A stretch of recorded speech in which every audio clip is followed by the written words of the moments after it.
অনেকের নাকের ভিতর পশম থাকার কারণে বিরক্ত হয়।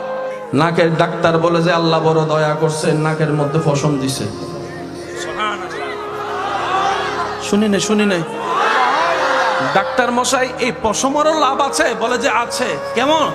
তুমি তো সারাক্ষণ মাস্ক পরে থাকো না, মাস্কের ভিতরেও তো কিছু দুলা থাকে, ওই দুলা থেকে আল্লাহ তোমার ফুসফুসকে হেফাজত করার জন্য নাকের ভিতর লোমের ব্যবস্থা করে দিয়েছেন। তাই তো নবী বলেছেন সকালে ঘুম থেকে উঠলেই আগে নাকটা ধুয়ে ফেলো। চিৎকার দিয়ে বলেন সুবহান। বিজ্ঞানের সাথে, ডাক্তারের সাথে, ইসলামের সাথে বরাবর মিল। সুবহানাল্লাহ একটু জোরে বলেন।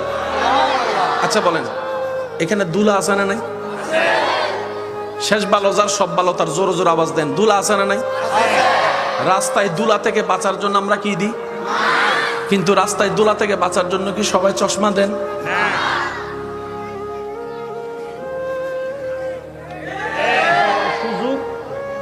দুলা দুই প্রকার, একটা দেখা যায় আর একটা দেখা যায় না। এখানে দুলা আছে না নাই? এবার আপনি যে তাকায় আছেন, দুলা চোখে ঢুকতেছে কি ঢুকতেছে না? এতগুলা দুলা যদি এক মাস ঢুকে, চোখ তো শেষ।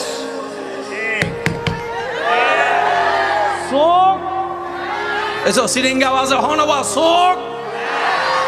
কিন্তু চোখ শেষ হয় না কেন? একটা বালু যদি চোখে পড়ে কসলাইতে কসলাইতে লাল হয়ে যায়। এতগুলা দুলা ঢুকে, চোখ এত পরিষ্কার কেন? রব বলে যে বান্দারে তোরা খেয়াল না করলো, তোরা আমাকে না ডাকলো, আমি আল্লাহ তোদেরকে স্মরণ করতে বলি না, তোদের যত্ন নিতে বলি না। সুবহানাল্লাহ, তোদের খেয়াল রাখতে বলি না। এবার বান্দা বলে যে আল্লাহ চোখের যত্ন তুমি কিভাবে নিচ্ছ? রব বলে যে সকালে ঘুম থেকে উঠার পরে তুই যে বাথরুমে ওয়াশরুমে গিয়ে মুখ ধুত করস, কুলি করার পরে দেখোস চোখের কোণার মধ্যে কিছু ময়লা দেখা যায়, চোখের কোণার মধ্যে ময়লা দেখা যায়। সুবহানাল্লাহ, চোখের কোণার মধ্যে ময়লা দেখা যায়। রব বলে যে সারা রাতে তোর সমস্ত ময়লাগুলো আমি কেতুর করে বের করে দিচ্ছি। সুবহানাল্লাহ।